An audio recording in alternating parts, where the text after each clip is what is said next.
Je ne sais pas s'il sait ce qu'il a voulu faire. Je me suis gratté à la tête, là. C'est comme, qu'est-ce que c'est ça, cette affaire-là? La dernière fois qu'il a voulu jouer à ça, il a payé le prix, mais je pense pas qu'il est en train de jouer à ça. Puis il faut que tu connaisses le programme de quelqu'un avant d'aller l'endosser. Et François Blanchet qui répondait à la demande de François Legault la semaine dernière pour que le Bloc vote en faveur de la motion conservatrice pour faire tomber le gouvernement. Comment on explique cette incursion de M. Legault en territoire fédéral? Qu'est-ce qu'il veut obtenir exactement? Voyons voir ce qu'en pensent mes collaborateurs. Alex, Chantal, Michel, bonjour. Bonjour. Alex, Bonjour. M. Legault, il a déjà joué là-dedans. Hein? L'appui direct à un candidat conservateur, ça n'a pas été très payant. Qu'est-ce qu'il tentait de faire la semaine dernière avec celle-là? Moi, je pense pas qu'il y avait autant de suite dans les idées que les gens lui prêtent. Je pense qu'il avait comme objectif d'enquiquiner le Parti québécois avant tout. Parce qu'il a vu que Paul Saint-Pierre Plamondon essayait de se réclamer également de la victoire dans la salle Aymar-Verdun du Bloc québécois. Hein. Souvenez-vous, lundi soir, puis le lendemain, Paul Saint-Pierre Plamondon dit c'est un vote souverainiste, les indépendantistes ont triomphé. On était un peu de retour à la première période de 3, là, advenant un éventuel référendum. Puis là, je pense que François Legault a vu l'occasion de mettre de la pression sur Paul Saint-Pierre Plamondon en disant si vous êtes des vrais nationalistes, si vous êtes pour la nation québécoise, bien, vous allez demander qu'il y ait des élections sur l'immigration. Et on juge chez François Legault que c'est porteur, le thème de l'immigration, que le nationalisme, c'est lui, que le combat pour l'immigration un peu plus timoré, là, un peu plus contrôlé, c'est lui également. Il a mis les deux ensemble. Il a attaqué le PQ. Le Bloc, je pense que c'était le dernier de son souci. Nous, on a vu là-dedans ce qui appuie Pierre Poilievre. Honnêtement, je ne pense pas que c'était sa principale préoccupation. Chantal? Oui, mais néanmoins, le premier ministre du Québec est responsable de ses paroles et de ses actes. Quand on demande au Bloc québécois, à l'heure où il l'a demandé, de changer d'idée, de voter contre le gouvernement, le NPD n'avait pas encore annoncé qu'il allait appuyer le gouvernement contre la motion de censure des conservateurs. En gros, à moins que M. Legault, je ne sais pas, à Québec, il ne pratique pas la politique minoritaire tellement, il ne soit pas rendu compte qu'il est en train de demander des élections générales dont le résultat est écrit dans tous les sondages sur les intentions de vote. Dans ce cas-là, c'est quand même particulier. D'autre part, sur l'immigration, il s'en remettrait s'il y avait une suite dans ses idées à un gouvernement conservateur pour continuer sur la lancée du gouvernement libéral actuel, c'est-à-dire pousser sur des provinces pour qu'elles acceptent davantage de demandeurs d'asile pour soulager l'Ontario et le Québec. Or, les 4 provinces qui se promènent en se vantant d'avoir fermé la porte à double tour, c'est Saskatchewan, Alberta, Nouveau-Brunswick, Nouvelle-Écosse. Qu'est-ce qu'elles ont en commun? Ce sont tous des amis de la maison conservatrice qui les dirigent, puisque ce sont des gouvernements conservateurs. Alors, une démarche logique qui est d'autre chose que j'ai pas pensé aux répercussions de ce que je disais, puis j'ai fait n'importe quoi, ça aurait été de demander à M. Poilievre d'exiger, comme gage de bonne foi, qu'il fasse pression sur ses amis dans les capitales provinciales pour qu'on fasse avancer le dossier des demandeurs d'asile. Oui, Michel, c'est un peu particulier de la part de M. Legault d'essayer de faire pencher la balance d'un côté, alors qu'il n'y a pas d'assurance ni d'un côté ni de l'autre. Il n'y a rien qui lui dit que les conservateurs au pouvoir vont faire mieux que le gouvernement Trudeau en matière des demandes que M. Legault a sur la table. Non, il l'a pas vu, le programme conservateur en matière d'immigration, il l'a pas vu personne. Non. Mais ce que les gens ont retenu ici, c'est qu'il y a une telle chose que le rapport de cause à effet. Alors, vous dites, Monsieur Poilievre, Monsieur Plamondon, dites à votre Camarade. votre chef du blog de voter contre le gouvernement, ça va donner à terme un gouvernement Poilievre. Si regardez les sondages des Québécois en matière de politique fédérale, il aurait pu voir, entre autres, quand il y avait des sous-questions, là, que c'est à peu près la pire hypothèse que les Québécois retiennent de ce qui pourrait arriver à Ottawa. Alors, je suis pas sûr que c'était très gagnant pour monsieur le chef du Bloc d'aller dire ça, alors que juste pour satisfaire François Legault. Alors, moi, j'ai pas compris. Quand M. Blanchet disait, moi, je me suis gratté la tête là, pour savoir ce qu'il voulait, je pense que beaucoup de gens étaient dans la même situation que lui. Là. Il n'était pas tout seul, oui. Bon. Le Bloc, M. Blanchet, cette semaine, il est sorti rapidement. On a eu le libellé de la motion conservatrice qui serait déposée dans quelques jours, là, mardi. On l'a eu le matin, mardi matin, puis M. Blanchet est sorti 3 heures plus tard pour dire « Nous, on ne votera pas pour ça. » Chantal, est-ce que c'était trop rapide ou est-ce que c'est correct comme façon de répondre à ça? moi, je pense qu'il n'y avait aucun intérêt à faire durer ce suspense-là, comme s'il avait pensé longtemps. On ne peut pas, d'une main, dire « j'ai maintenant un rapport de force » et 3 jours après le retour du Parlement, annoncer qu'on va travailler à faire tomber le gouvernement avec lequel on a notre, je parle pas de Bloc, meilleur rapport de force depuis les dernières élections. Alors, ou bien M. Blanchet est sérieux et dit « j'ai une liste et je veux qu'elle avance », ou bien il n'est pas sérieux puis il dit « ah, ben hier, j'avais un rapport de force, mais la semaine prochaine, je vais faire tomber le gouvernement. » Alec, est-ce qu'il en a vraiment un rapport de force? Vu de l'extérieur, est-ce qu'on a l'impression que le Bloc peut vraiment faire avancer ces dossiers-là? Je pense qu'il en a un. Jusqu'à quel point, ça, ce sera à voir, mais je pense qu'il en a un. C'est pas tant le libellé qui était le problème de la motion conservatrice, parce qu'ils l'ont joué quand même plus finement que je pensais, les conservateurs. Je pensais qu'il irait avec la taxe sur le carbone ou quelque chose d'inacceptable pour les bloquistes ou le NPD. Puis finalement, on y allait avec un libellé très simple que plusieurs partis pouvaient accepter. C'est le moment qui est le problème. C'est donc pas le libellé, c'est qu'il arrive tellement tôt dans la session parlementaire que si le Bloc québécois veut pouvoir mettre en œuvre certaines de ses politiques et les réclamer aux libéraux, mais ça prend quand même un peu de temps à négocier, à voir comment ça se passe, est-ce qu'on est capable de travailler ensemble sur certains sujets. Donc, c'est plus la rapidité que le libellé qui était le problème. Puis, je suis d'accord avec Chantal, pourquoi faire semblant qu'on attend une semaine? On pourrait aussi, il a réglé ça très rapidement. Comme il l'a fait pour François Legault, hein, il a répondu rapidement en disant « Non, moi, je recule pas, j'ai déjà pris ma décision, je change pas d'idée ». Moi, je trouve que c'est une position responsable qui, au lieu d'essayer d'attirer l'attention, met les choses claires rapidement. Non, le calendrier, c'est les libéraux qui avaient décidé de ne pas faire de tactique puis de pousser toutes les journées d'opposition d'un côté. On les avait placés normalement dans le calendrier. Clairement, ça s'est avéré efficace.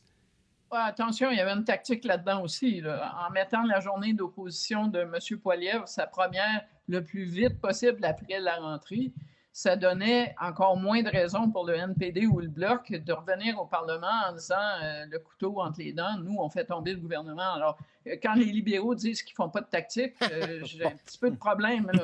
Ils font de la tactique tous les matins et ça en faisait partie. Bon, OK. Alors, l'autre tactique, ils ne l'ont pas prise, mais il y avait celle-là dans la petite page en arrière. Michel, les conservateurs, comment doivent-ils procéder s'ils veulent penser un jour obtenir l'appui des 2 autres partenaires là, pour renverser le gouvernement? Ça leur prend le Bloc et le NPD. Ça semble pas, en tout cas, ils n'ont pas alimenté la civilité et les bonnes manières cette semaine pour se faire des amis de l'autre côté. Comment ils y arrivent, d'après vous? On va se le dire tout de suite, M. Poilievre n'est pas vraiment le genre de personne qui a lu le livre de Dale Carnegie, Comment se faire des amis. Là. Il n'est pas là-dedans et ça n'arrivera pas cette session-ci. Il faudrait quelque chose de fortuit ou un budget qui est carrément inacceptable. Il va en avoir un à un moment donné ce printemps. Mais on ne voit pas actuellement l'intérêt ni du Bloc ni du NPD de faire tomber le gouvernement à ce moment-ci. Il faudrait des sondages qui changent de façon dramatique. C'est pas des choses qu'on est en train de sentir, ça. Et les électeurs ne veulent pas aller aux urnes maintenant. On ne sent pas de besoin chez les électeurs, et ça, c'est une préoccupation que les 2 partis d'opposition voient aussi bien que nous, d'aller aux urnes tout de suite. Alors, à partir du moment où ça ne presse pas, il n'y a pas de raison de faire tomber le gouvernement à ce moment-ci. Chantal, Alec, ensuite, Chantal. M. Blanchet, il détient peut-être la clé d'un vote de confiance sur lequel les 2 autres partis conservateurs et néo-démocrates pourraient l'appuyer ou il pourrait lui-même être forcé d'appuyer. Pourquoi je dis ça? Parce que sur la sécurité de la vieillesse, qui est en haut de la liste des revendications parlementaires du Bloc, on parle d'un projet de loi que le gouvernement doit autoriser pour aller en 3e lecture parce que ça comporte des dépenses. Mais c'est un projet de loi qui s'est rendu où il s'est rendu avec l'appui des conservateurs et du NPD. Donc, si le gouvernement ne se rend pas aux exigences du Bloc là-dessus, M. Blanchet décide qu'il utilise sa journée pour présenter une motion de censure, je ne vois pas vraiment comment le NPD et les conservateurs vont voter pour la motion de censure. Ils ont voté pour ce projet de loi-là. Cela dit, le gouvernement, encore une fois, d'après ce que je comprends, va la mettre plus tôt que tard, cette journée, la seule pour le Bloc, et probablement assez tôt pour qu'il soit trop tôt pour passer un jugement définitif sur l'avenir du projet de loi. C'est 319. 319, oui, effectivement. Alec, il reste, ça c'est la première journée d'opposition cette semaine, il en reste 10 autres avant les fêtes. Est-ce que dans votre tête, c'est exclu un déclenchement ou un accident si vite arrivé? Je pense pas que ce soit exclu. Je pense qu'il y a toujours des possibilités dans un Parlement minoritaire qu'il y ait un déclenchement d'élection, mais les dates sont compliquées cet automne. On l'a déjà dit, on va le répéter, il y a plusieurs provinces qui sont en campagne électorale au mois d'octobre, des provinces où les mêmes militants travaillent autant au fédéral qu'au provincial. Donc, Pierre Poilievre peut bien dire qu'il veut des élections, mais ce sont ses militants en Saskatchewan, ce sont ses militants en Colombie-Britannique, au Nouveau-Brunswick, Blaine Higgs. Ça va être difficile. Ce sont des militants conservateurs qui font des appels pour Blaine Higgs. Alors, mettre une campagne électorale fédérale là-dedans, diviser les forces, c'est pas bon pour aucun des partis, sauf le Bloc québécois, sur la scène fédérale. Donc, et là, après ça, on arrive tard dans l'hiver. Puis est-ce qu'on veut, tard dans la saison, au début de l'hiver, est-ce qu'on veut vraiment faire une campagne électorale où les gens vont voter le 12 décembre? Moins évident, là. Ça s'est déjà vu. Jean Charest avait déclenché très tard là, pour profiter du momentum de la crise économique de 2008. Mais quand même, c'est assez rare qu'on va voter les pieds dans la neige à ce point-là. Donc, ça semble compliqué. Mais ça peut toujours arriver. Ça peut toujours arriver. Mais moi, je mets encore mes billes sur un déclenchement un peu plus tard en 2025. OK, je mets mes billes avec les vôtres aussi. Dans des circonstances similaires, le gouvernement de Joe Clark est tombé au mois de décembre pour des élections. Ça, c'est l'accident, ça. Février. Et dans des circonstances similaires, pas vraiment un accident, le gouvernement de Paul Martin est tombé à peu près au même moment pour des élections à la fin janvier. Je ne veux pas gâcher les vacances de Noël de personne, mais c'est pas une bonne année pour acheter des billets d'avion non remboursables. Bon, alors, la voix de la raison, prudence. Je vais vous faire écouter un extrait de Pablo Rodriguez qui a traversé le pont cette semaine pour retourner dans ses terres. On va entendre ce qu'il avait à dire. Je reviens tout de suite après. J'ai servi loyalement le gouvernement. Je renie pas ça, je renierai jamais ça. Mais j'ai aussi fait des batailles à l'interne. Je l'ai gagné, je l'ai perdu. Mais à la bout de ligne, on est loyal lorsqu'on fait partie d'un gouvernement. Aujourd'hui, c'est ma propre vision que je vais présenter aux Québécois. Tour de table là-dessus, je vais vous entendre chacun. Je commence avec vous. Michel, c'était le secret le moins bien gardé. Là, on savait qu'il allait se lancer, M. Rodriguez. Là, il essaie de prendre ses distances de sa famille fédérale. Pas facile, hein? Pas facile, mais c'est dans un contexte différent. Il s'en irait dans un autre Parlement. Bien sûr, il y a des gens qui vont lui reprocher ce que le gouvernement libéral a fait, c'est évident.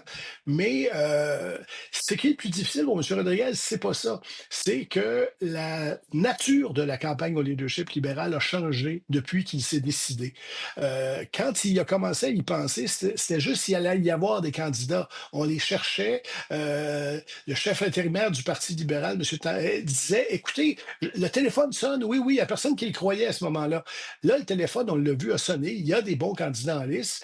Donc, M. Rodriguez est moins le sauveur qu'il pensait qu'il pouvait l'être. Cela dit, ça reste une candidature intéressante. Et vous savez, depuis quelques dizaines d'années, beaucoup de politiciens intéressants sont partis d'Ottawa pour s'en aller à Québec, y compris 2 premiers ministres. Il y en a un qui s'appelait Bouchard puis l'autre Charest. Oui, quand même. Alors, qu'est-ce que ça change, l'arrivée de Pablo Rodriguez dans la course au PLQ, dans cette course-là au PLQ?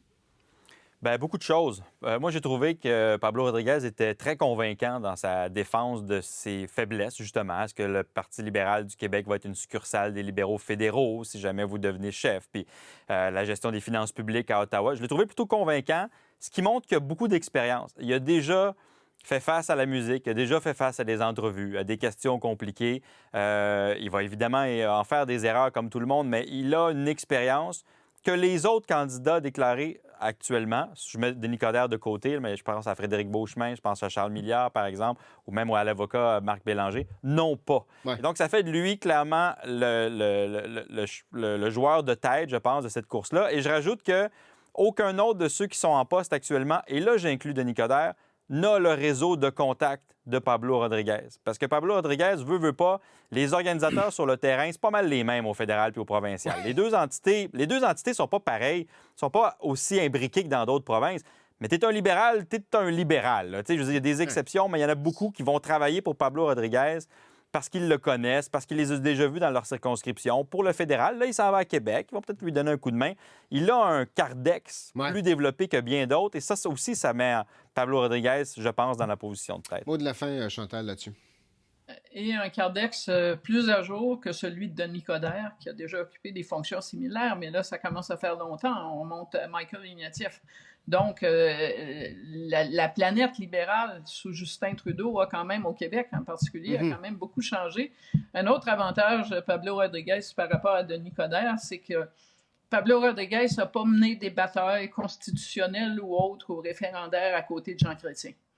Et ça, c'est le genre d'état de service qui pourrait disqualifier quelqu'un de devenir chef du Parti libéral du Québec. Si on commençait à creuser pour chercher toutes les choses que Denis Coderre a dit dans le feu de l'action référendaire ou politique à l'époque, je pense que ce serait difficile pour M. Coderre. On ne trouvera pas tout ça dans le cas de Pablo Rodriguez. Ça pourrait revenir le hanter, effectivement. Ça fait longtemps qu'on en parle de cette course-là chez les libéraux. Ça commence à s'activer un peu. On va en reparler encore, nécessairement. Alex, Chantal, Michel, merci. Bonne fin de week-end. Au revoir. Au revoir.